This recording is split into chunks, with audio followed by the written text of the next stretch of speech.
Piping का पहला video है। पहला मैंने इंट्रोडक्शन ऑलरेडी दे रखा है।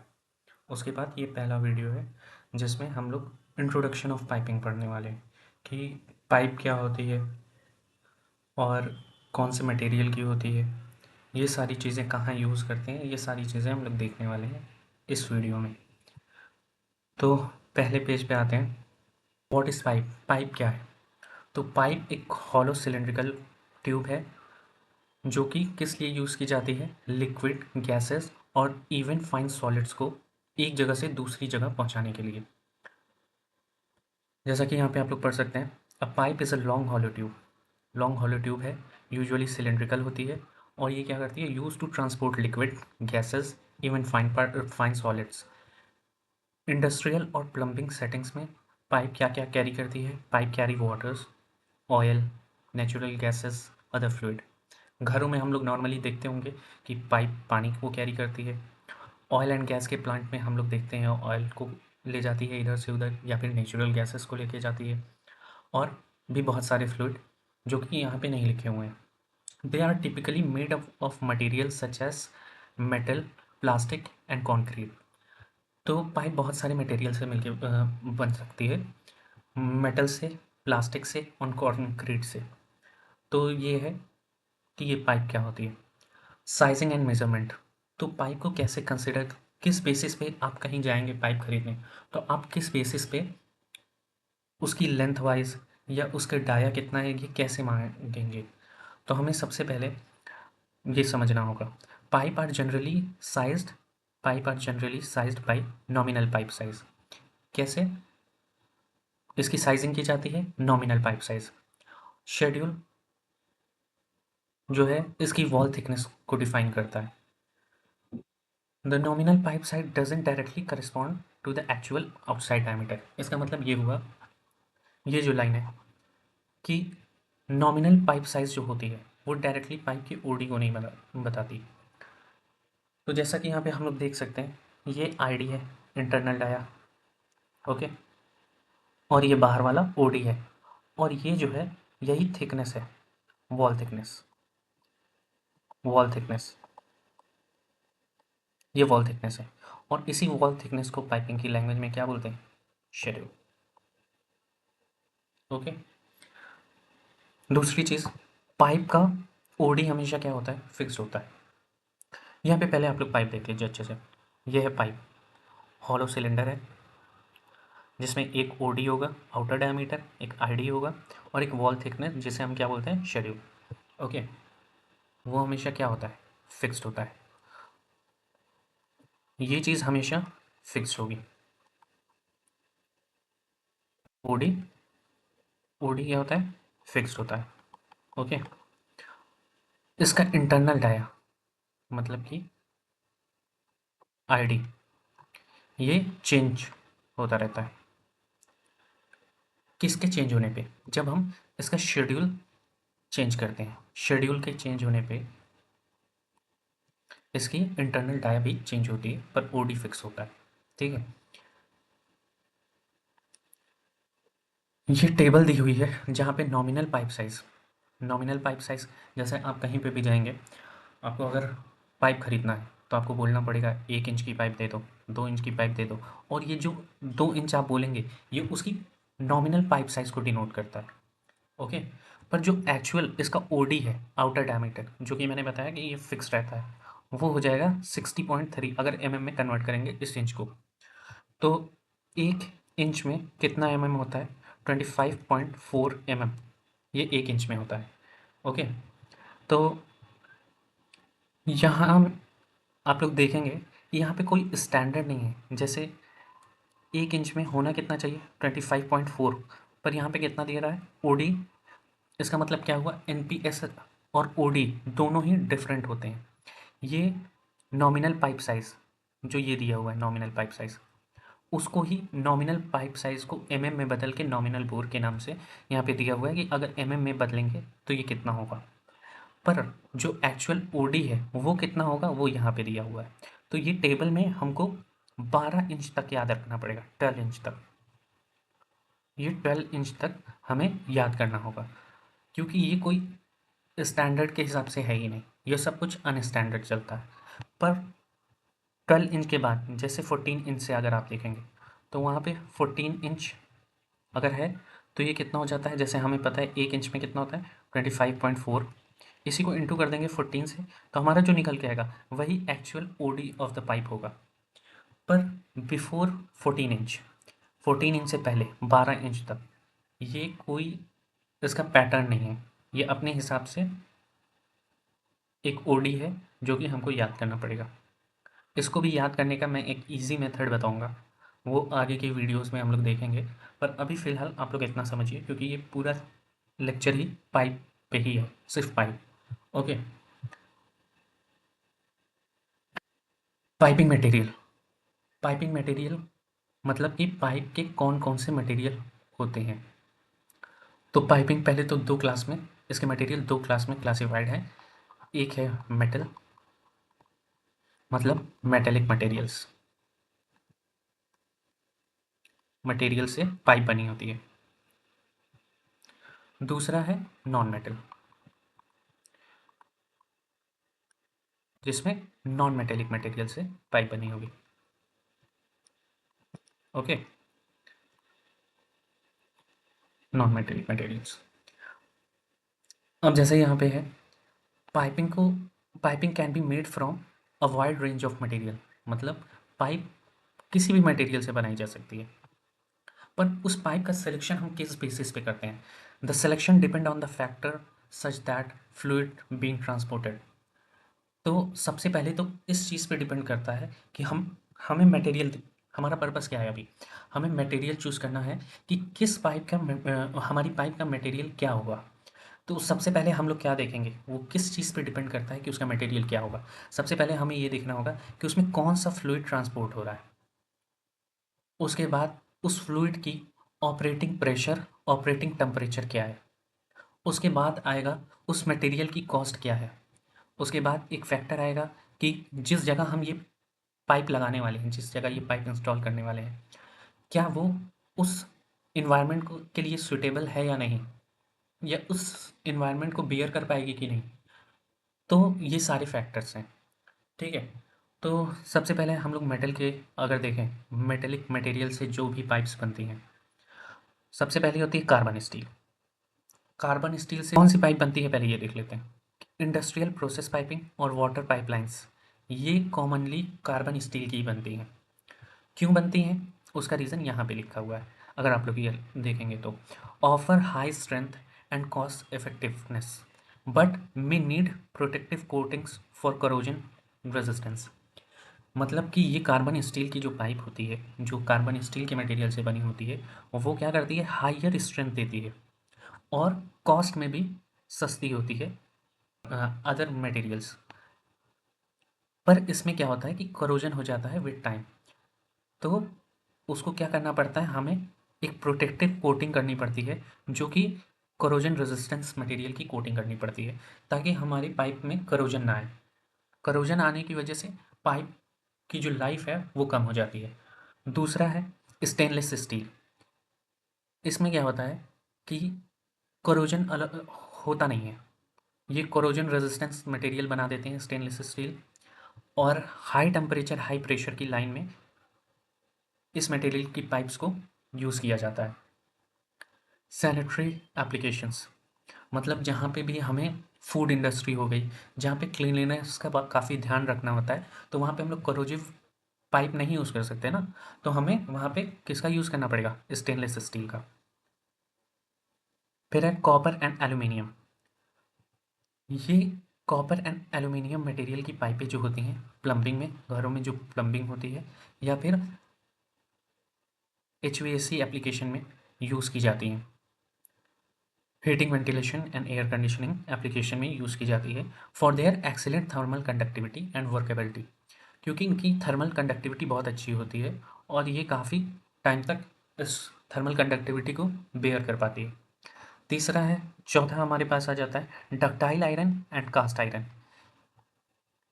इस मटेरियल की पाइप्स कहाँ पे यूज़ की जाती हैं, water, traditional use for water and sewage applications, मतलब नालियों में या फिर कहीं पे भी पानी की सप्लाई हो रही है यूज़ कर सकते हैं। क्यों यूज़ करते हैं, क्योंकि ये बहुत ही ड्यूरेबल होती हैं और इसमें नॉइस रिडक्शन की प्रॉपर्टी होती है। फिर मेटल वाला पोर्शन हम लोगों ने कंप्लीट कर लिया। कौन कौन सी थी? कार्बन स्टील, स्टेनलेस स्टील, का copper, aluminium, ductile iron, cast iron. Okay. Carbon steel में हम लोगों ने ये पढ़ा कि ये इंडस्ट्रियल प्रोसेसिंग पाइपिंग में यूज़ की जाती है या वाटर पाइपलाइंस में। क्यों यूज़ की जाती है? क्योंकि ये हायर स्ट्रेंथ ऑफर करती है, ये कॉस्ट इफेक्टिव होती है और इसमें प्रोटेक्टिव लेयर की ज़रूरत होती है जो कि इसको करोजन से बचाती है। तो इसमें जो ड्रॉबैक है वो यही है कि हमें इसकी कोटिंग करनी पड़ती है विथ करोजिव रेजिस्टेंट मटेरियल से। फिर स्टेनलेस स्टील, क्यों क्यों क्यों यूज़ करते हैं ये मटेरियल? क्योंकि ये करोजन अलाउ नहीं करती, इसमें करोजन नहीं होता। और ये कहाँ यूज़ होती है? हाई टेम्परेचर हाई प्रेशर की लाइन में, या फिर जहाँ पे साफ़ सफाई वाले, जैसे फूड इंडस्ट्री हो गई या फिर सैनिटरी, ये सब चीज़ों में यूज़ होती है। कॉपर एंड एल्यूमिनियम हमने पढ़ा, ये प्लम्बिंग, घरों की प्लम्बिंग में या फिर एचवीएसी के यूज़ में आती है। क्यों?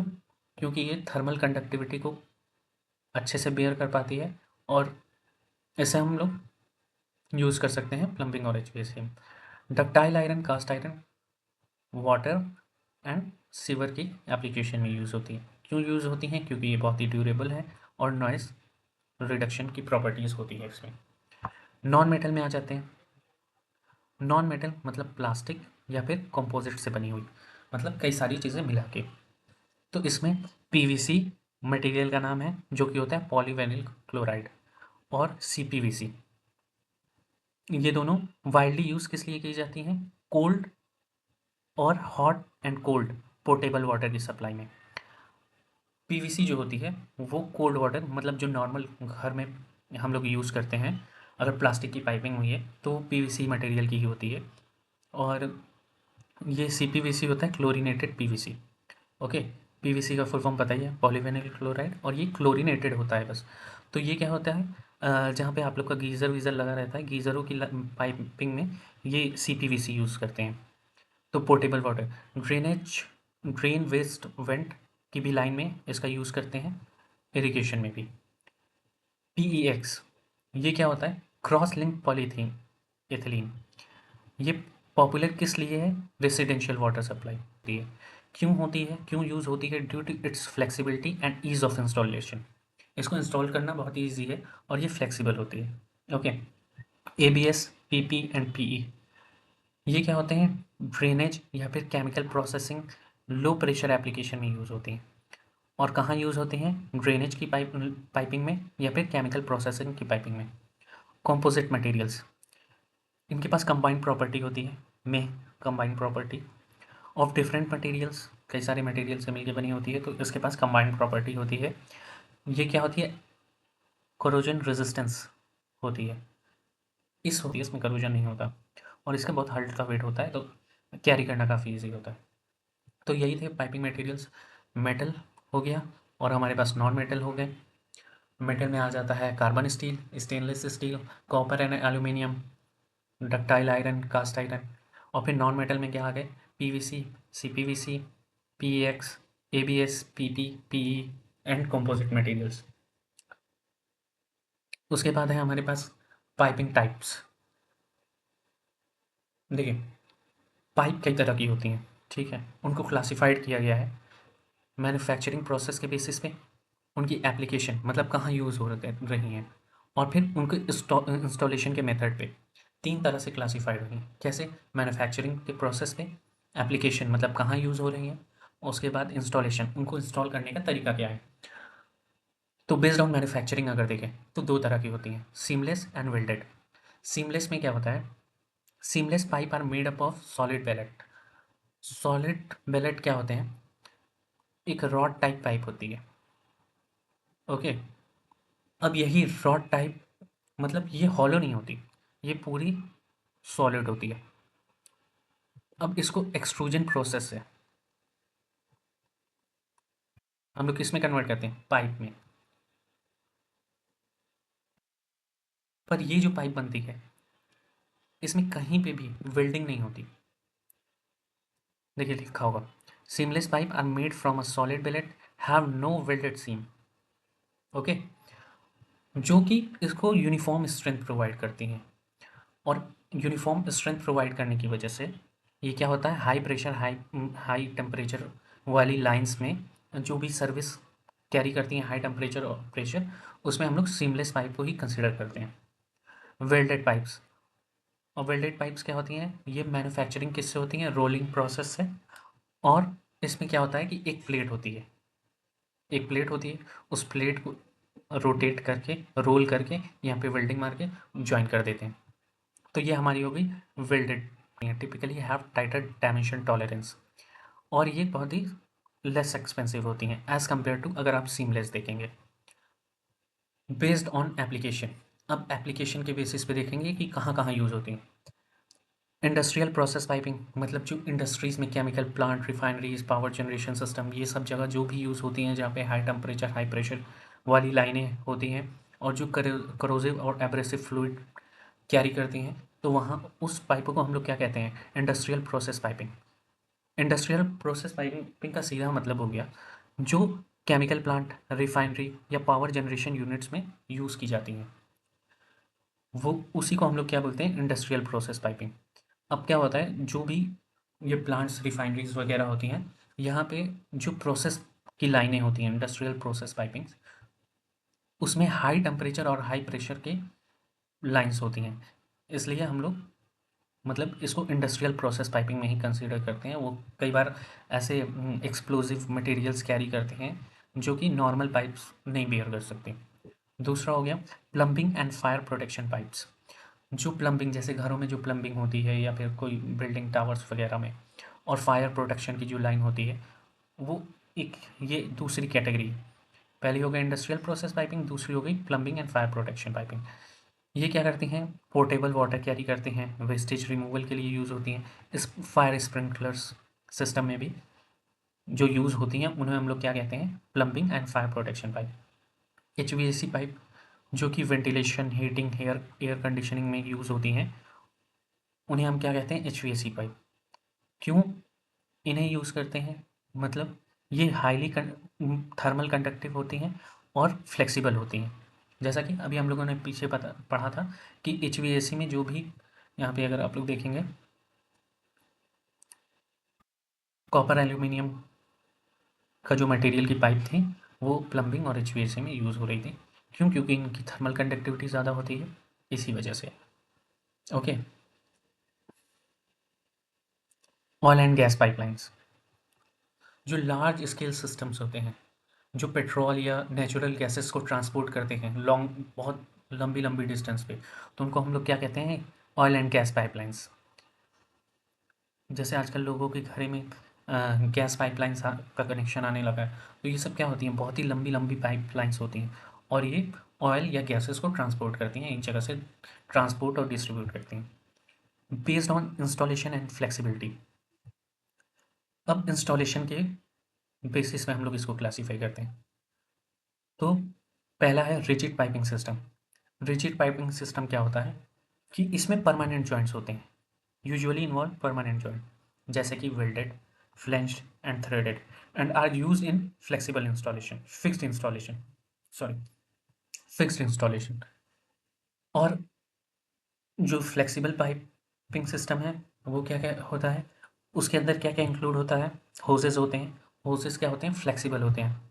फ्लेक्सिबल ट्यूबिंग होती है, यूज़ फॉर टेम्परेरी कनेक्शन, मतलब जहाँ पे कभी कनेक्शन करना हो, कभी रिमूव करना हो, और जहाँ पे मूवमेंट एक्सपेक्ट किया जा सके कि यहाँ पे मूवमेंट होने वाला है, तो वहाँ पे हम लोग ऐसी नॉर्मल, जो घर में हम लोग कभी कभी मतलब अपने कूलर में पानी भरने के लिए या फिर ऐसे, वो फ्लेक्सिबल पाइप होती हैं, उन्हें होस टाइप कह सकते हैं। जैसे आप लोग देखा होगा फायर प्रोटेक्शन वाली जो एक रील रखी रहती है ऐसे ऐसे, और इसमें लगी होती है पाइप, तो ये भी एक तरह का होस है। ठीक है। पाइपिंग का सिलेक्शन क्राइटेरिया, हमें पाइप कैसे चूज़ करना है। ठीक है।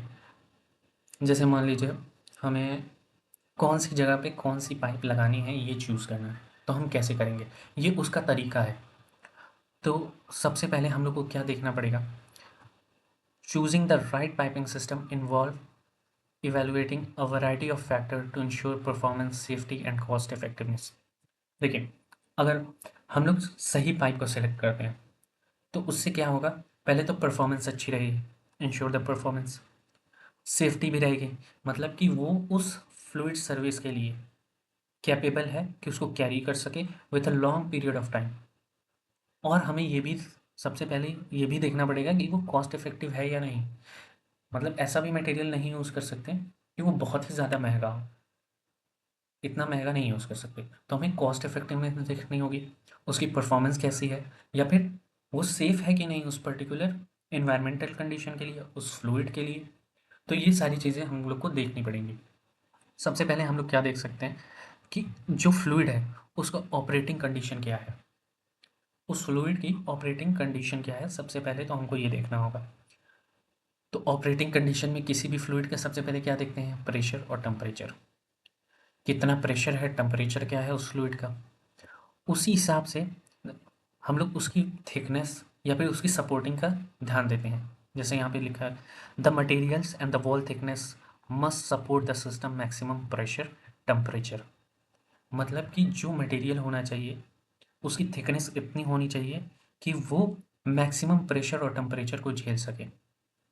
For example, high pressure industrial line might require seamless और हाई शेड्यूल पाइप। मतलब कि हाई प्रेशर की इंडस्ट्रियल जो लाइन होती है, मतलब जो इंडस्ट्रीज़ में जो हाई प्रेशर की लाइन होती है, उसमें हमें ये चीज़ का ध्यान रखना होगा कि मटेरियल सीमलेस हो या फिर हाई शेड्यूल की पाइप हो। हाई शेड्यूल मतलब उसकी थिकनेस ज़्यादा हो, मैंने अभी बताया शेड्यूल क्या होता है, तो उसकी थिकनेस ज़्यादा हो। या फिर सीमलेस के बारे में भी मैंने बता दिया, ये सीमलेस मतलब उसमें कोई भी वेल्डेड जॉइंट्स नहीं होंगे, वो एक्सट्रूजन प्रोसेस से बनती है। ये सारी चीज़ें मैंने ऊपर कवर कर दी। फिर दूसरी चीज़ है, पहले हमने फ्लूइड का टेम्परेचर प्रेशर देख लिया, उस मटेरियल को उतने टेम्परेचर और प्रेशर को झेलने के लिए कैपेबल होना पड़ेगा, तभी हम वो मटेरियल लेंगे। दूसरा, फ्लूइड कैरेक्टरिस्टिक। फ्लूइड की कैरेक्टरिस्टिक के बारे में हमको समझना पड़ेगा। कंसिडर, पहले कंसिडर कर लेते हैं कि केमिकल कंपोजिशन है और वो बहुत ही करोसिव फ्लूइड है, उसकी विस्कोसिटी क्या है, या फिर उसमें प्रेजेंस ऑफ पार्टिकुलेट्स कितने हैं। मटेरियल लाइक स्टेनलेस स्टील और सीपीवीसी में प्रेफर फॉर कोरोसिव फ्लूइड। देखिए, सबसे पहले हमको फ्लूइड कैरेक्टरिस्टिक में क्या क्या चीज़ें देखनी होंगी। सबसे पहले देखना होगा कि केमिकल कंपोजिशन जो है, जो उसके अंदर फ्लूइड है, वो कोरोसिव है क्या, उसकी विस्कोसिटी कितनी है, या फिर उसमें प्रेजेंस ऑफ पर्टिकुलेट्स कितने हैं। ये सारी चीज़ें पहले क्लियर करनी होंगी। उसके बाद अगर वो कोरोसिव है, विस्कोसिटी भी उसकी ज़्यादा है और इसमें प्रेजेंस ऑफ पर्टिकुलेट्स भी ज़्यादा है, तो हम लोग क्या कंसिडर करेंगे, कौन सा मटेरियल लेंगे, वो यहाँ लिखा हुआ है, stainless steel CPVC for corrosive fluid. मैंने ऊपर बता रखा है कि इसमें स्टेनलेस स्टील और सीपीवीसी में कोरोजन नहीं होता, मतलब ठीक है, क्लियर है। उसके बाद है environmental and installation factor. Environmental and installation factor, हम लोग कहाँ इंस्टॉल कर रहे हैं, वहाँ का इन्वायरमेंट कैसा है। वहाँ पे मान लीजिए बहुत तेज़ धूप होती है, तो वो क्या करेगी, जो फ्लूइड का टेम्परेचर है वो तो है ही, प्लस अब सन रेज से भी जो धूप आ रही है उसका भी टेम्परेचर ऐड कर लीजिए। तो समझ रहे हैं, वो जितने टाइम पीरियड के लिए सोचा गया है कि ये चलेगी, उतने टाइम पीरियड के लिए नहीं चल पाएगी। ओके, तो इसीलिए हम लोग को इन्वायरमेंटल और इंस्टॉलेशन फैक्टर को देखना पड़ेगा। Installation environment, indoor versus outdoor exposure, soil की कंडीशन क्या है। पहले किसी कवर शेडेड एरिया में या फिर घर के अंदर हो रही है या कहाँ, कहीं बाहर इन्वायरमेंट में ही हो रही है, ये चीज़ सबसे पहले हमको देखना पड़ेगा। इंडोर या आउटडोर का देखना पड़ेगा कि अंदर हो रही है या बाहर हो रही है। सॉइल की कंडीशन क्या है, जो भी बरीड पाइपलाइंस होंगी, मतलब ज़मीन के अंदर, जैसे आप लोग देखते होंगे कई बार पानी की लाइनें, सब ज़मीन, गैस की लाइनें, ये सब ज़मीन के अंदर ही होती हैं, तो ये चीज़ें देखनी पड़ेंगी। And the potential for physical damage, मतलब उसको फिजिकली कितना डैमेज हो सकता है। लाइक ऐसे रोड पे लगा दिया तो उस पर हर टाइम कार आ जा रही है, कार आ जा रही है, तो ये सब का भी ध्यान रखना पड़ता है। For example, underground pipelines require material resistant to moisture and soil chemical. तो जो भी अंडरग्राउंड पाइप, पाइपलाइंस होंगी। उसमें हम लोग को किस चीज़ को ध्यान रखना पड़ेगा कि मॉइस्चर रेजिस्टेंस हमारा मटेरियल होना चाहिए। ओके। दूसरा है कि केमिकल, सॉइल केमिकल को भी रेजिस्ट करता हो। ऐसा ना हो कि सॉइल के साथ ही रिएक्ट करने लगे, सॉइल के केमिकल के साथ। तो ये सारी चीज़ों का ध्यान रखना पड़ेगा। थर्मल एक्सपेंशन, हम लोग को कंसिडरेशन ऑफ एक्सपेंशन करना पड़ेगा। जैसे कोई भी चीज़ को अगर हम लोग गर्म करते हैं तो क्या होती है, वो एक्सपैंड करती है। और अगर फ्लूइड हमारा बहुत ज़्यादा गर्म है तो क्या होगा, वो भी एक्सपेंड करेगा उस मटेरियल को, पाइप के मटेरियल को। तो इस चीज़ का हमको ख्याल रखना पड़ेगा कि क्या कितनी एक्सपैंड हो सकती है। उसमें अगर सर्विस हाई टेम्परेचर की है तो डेफिनेटली वो एक्सपैंड होने ही वाला है। फिर कॉन्ट्रैक्शन में lead to the use of flexible joint and expansion loops.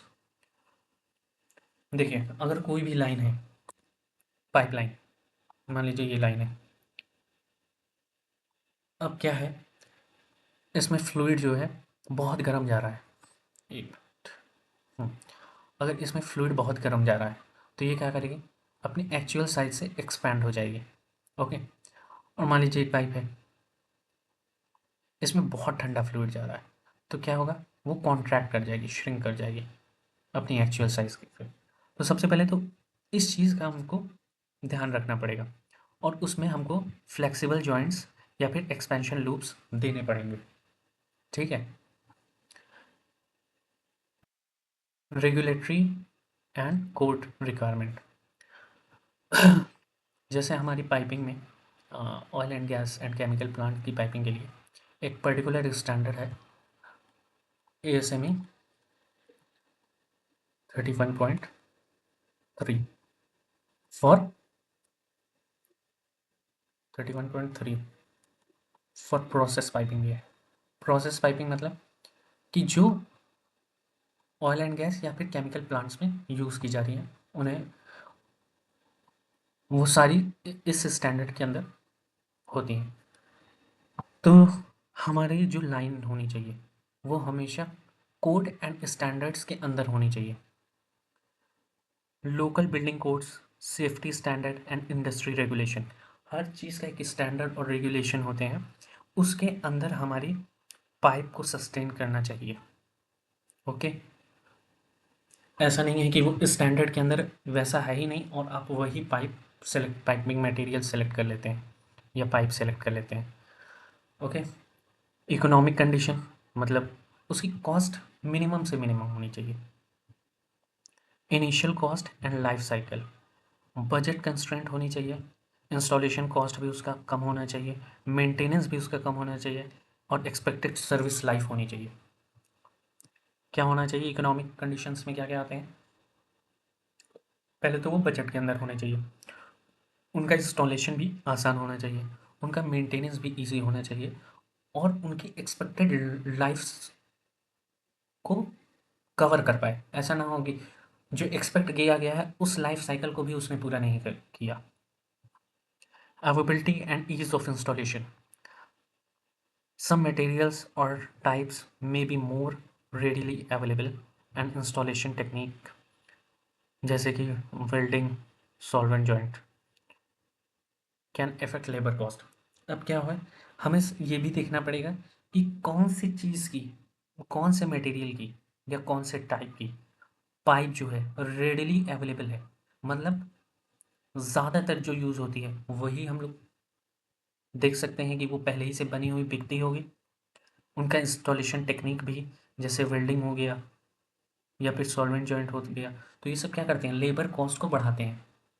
ये सारी चीज़ों का ध्यान रखते हुए हम लोग को पाइप को सेलेक्ट करना पड़ता है, पाइपिंग मटेरियल को सेलेक्ट करना पड़ता है। तो हर एक चीज़ का ध्यान रखना पड़ेगा हमको, तभी हम पाइप को सेलेक्ट कर पाएंगे। फिर आ जाता है mechanical and physical requirement, strength and durability, pipe को एक्सटर्नल लोड या फिर उसको ज़मीन के अंदर बरीड है तो भी, सिस्मिक, विंड लोड, ये सब कुछ को सस्टेन करने के लायक होनी चाहिए हमारी पाइप। उसका मटेरियल ऐसा होना चाहिए कि वो हर एक चीज़ को झेल सके। ओके।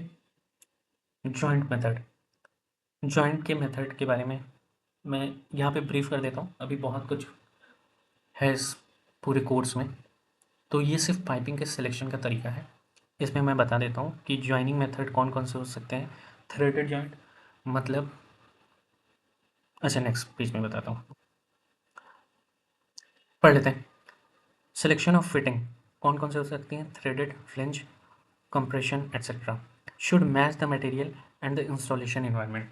अब जो भी वेल्डिंग का तरीका है या फिर थ्रेडिंग का तरीका है, ये सब उस इन्वायरमेंट, इंस्टॉलेशन इन्वायरमेंट को सूटेबल होना चाहिए उसके लिए। जॉइंट्स में बाद में ही आते हैं। अब है पाइप फिटिंग्स। पाइप फिटिंग्स क्या होती हैं? Pipe fitting are the components use to join pipe sections of pipe together. Pipe fitting क्या होते हैं, पाइप फिटिंग कंपोनेंट क्या होते हैं कि ये दो पाइप को, जैसे एक पाइप है ये, ठीक है, अब इस पाइप को मुझे एक दूसरी पाइप से जोड़ना होगा, तो मैं कैसे जोड़ूंगा? यहाँ पे वेल्ड मार के जोड़ सकता हूँ, यहाँ पे मैंने वेल्डिंग कर दी। ओके, एक तो ये तरीका हो गया, ठीक है। दूसरा हो गया कि अब, पर इसके साथ दिक्कत क्या है कि अगर मुझे कभी कुछ मेंटेनेंस, मान लीजिए ये वाली पाइप में क्रैक आ गया, अब यहाँ से पानी पूरा लीक हो रहा है, तो मुझे क्या करना पड़ेगा, यहाँ से तोड़ना पड़ेगा वेल्ड को, और फिर ये पाइप निकालना पड़ेगा। और जब यहाँ से तोड़ूंगा तो क्या पता ये भी डैमेज हो जाए, इसलिए हमको पाइप जॉइंट्स का यूज़ करना पड़ता है, ठीक है।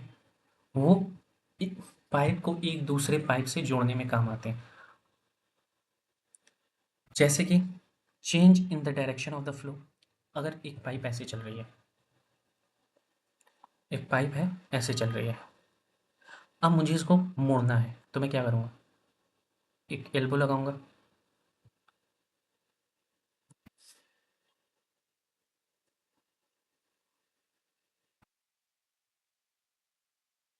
तभी तो ये मुड़ेगी। 90 डिग्री लगा दूँ, या फिर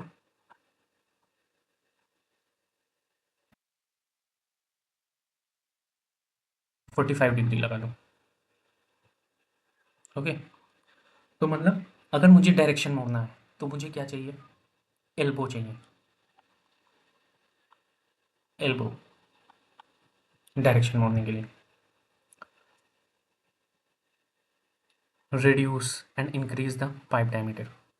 अब पाइप साइज मेरा एक चल रहा है, जैसा कि मैंने बताया कि नॉमिनल पाइप साइज लेते हैं, मान लीजिए 2 इंच की मेरी लाइन चल रही है।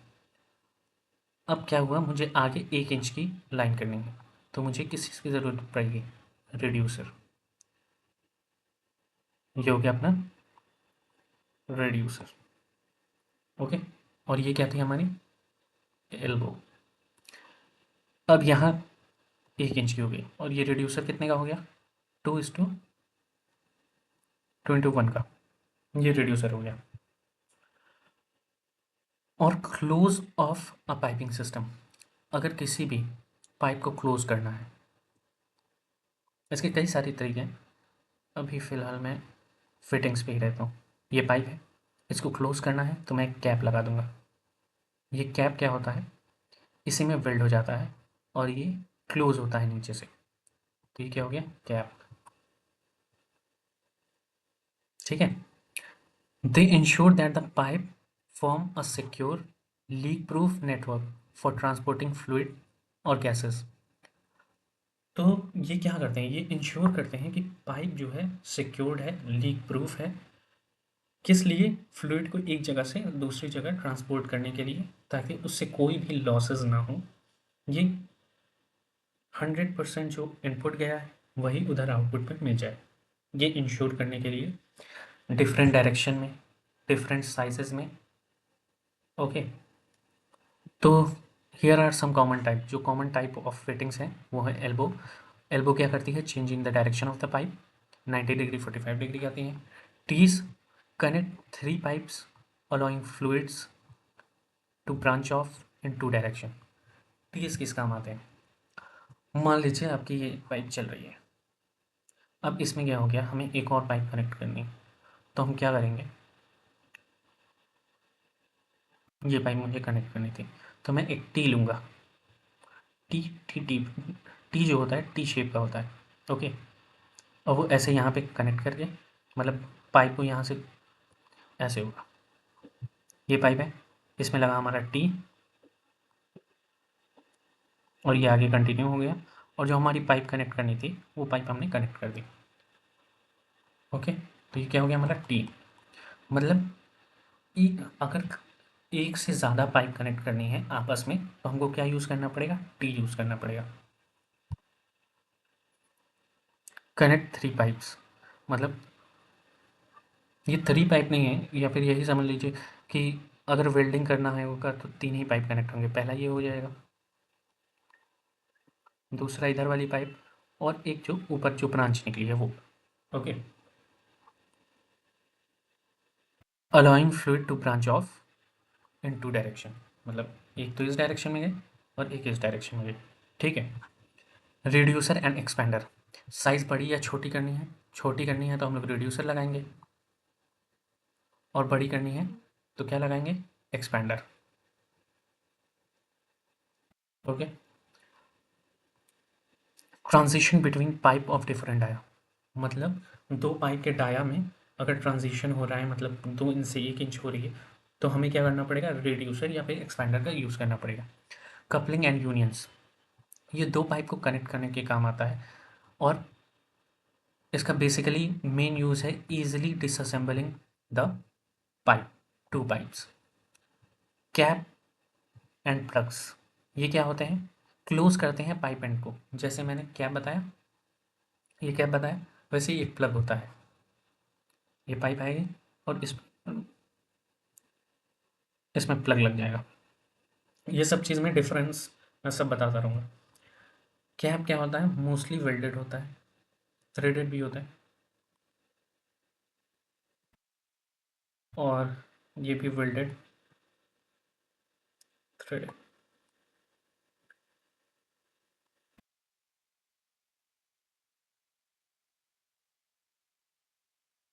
ओके, अडाप्टर क्या होता है, दो पाइप्स अगर डिफरेंट मटेरियल के बने हुए हैं तो ये उनको कनेक्ट करने के काम आता है, या फिर दो पाइप अलग अलग साइज़ के भी हैं तो उनको कनेक्ट करने के काम आता है। ये कुछ इस तरह दिखता है, मैं बता देता हूँ।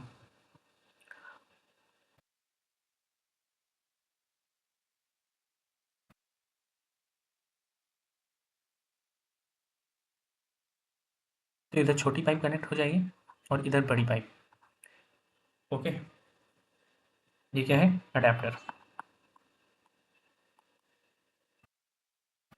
फ्लेंजेस क्या होते हैं, provide a means to bolt pipe together, ये क्या करते हैं, दो पाइप को बोल्टिंग के थ्रू ज्वाइन करने के काम आते हैं, और इसमें गैस्केट भी यूज़ होती है इनके बीच में, to ensure the tight seal.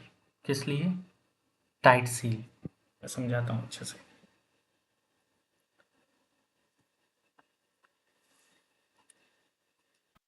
एक पाइप है, अब इसमें क्या होता है, फ्लेंज लगती है।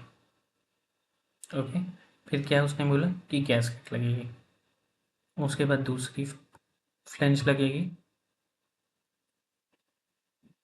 और ये अपनी पाइप कंटिन्यू हो जाएगी, फ्लो ऐसे आएगा, ऐसे चला जाएगा। और यहाँ पे क्या होती है, बोल्टिंग,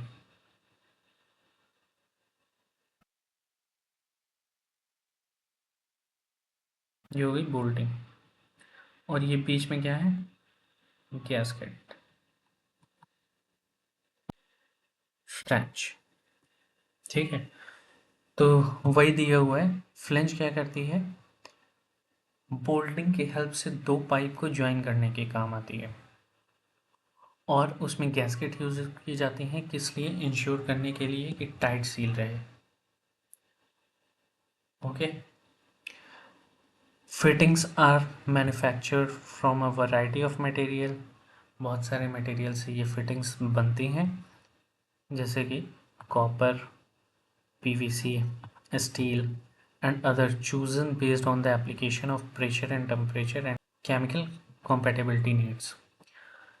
तो हमें देखिए, फिटिंग्स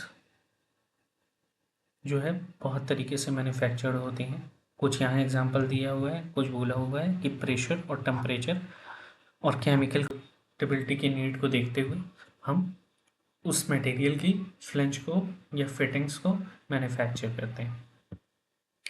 वेल्डेड फिटिंग्स यहाँ मैंने दिखा रखे हैं।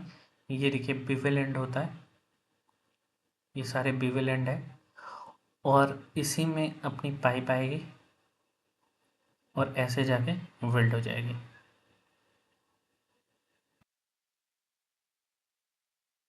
ओके, तो ये है टी अपना, ये रिड्यूसिंग टी है, ये इक्वल टी, इसको इक्वल टी बोलते हैं। अगर सेम साइज मतलब यहाँ भी 2 इंच है, यहाँ भी 2 इंच है, यहाँ भी 2 इंच है, तो क्या होगा? Equal T, equal T. अगर यहाँ 2 इंच है, यहाँ 2 इंच है, पर यहाँ 1 इंच है, तो क्या होगा? Reducing T. ओके, ये है अपना कंसेंट्रिक रिड्यूसर। ये क्या कर रहा है? बड़े से छोटा कर रहा है, पर क्या है, दोनों का सेंटर एक ही पॉइंट पे है। नीचे वाले मतलब बड़े साइज वाले का भी और छोटे साइज वाले का भी सेंटर पॉइंट एक ही है। पर ये है इसेंट्रिक रिड्यूसर। इसमें बड़े पॉइंट का सेंटर और छोटे पॉइंट का सेंटर दोनों डिफरेंट होते हैं और इसे हम लोग क्या बोलते हैं? इसेंट्रिक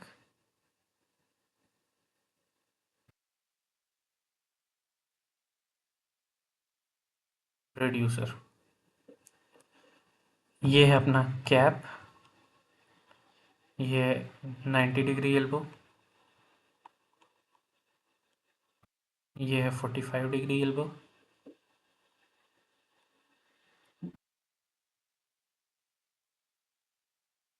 ये है स्टब एंड।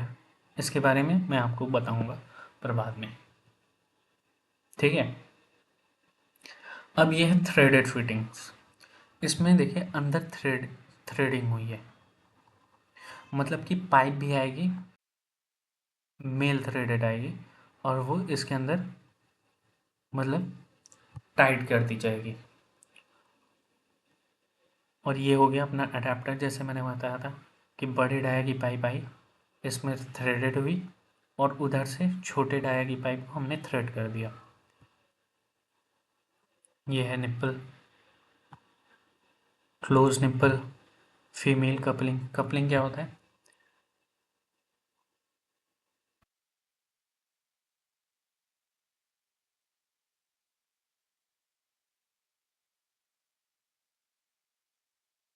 दो पाइप्स को कनेक्ट करने के लिए काम आता है। ये कपलिंग के बारे में बता रहा हूँ। ये क्या करता है?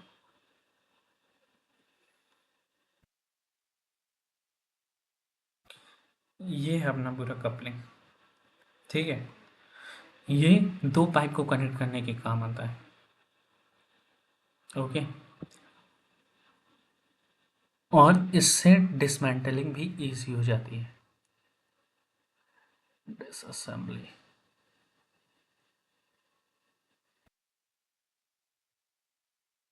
इजी हो जाती है। तो ये सब थ्रेडेड में है। इंटरव्यू प्रिपरेशन के लिए आप लोग ये सारे क्वेश्चन का आंसर मुझे कमेंट में बताइए, और जिसको नहीं समझ में आए या नहीं आंसर आ रहा है तो मैं आपको कमेंट में ही आंसर दूंगा। ओके, तो ये 6 क्वेश्चंस है। मैं चाहता हूँ आप लोग इन सारे क्वेश्चंस का कमेंट में आंसर दें, ताकि और भी लोग कनेक्ट, जो भी हमसे जुड़े, वो लोग कुछ ना कुछ सीखें इस वीडियो से। See you in the next video. Thank you.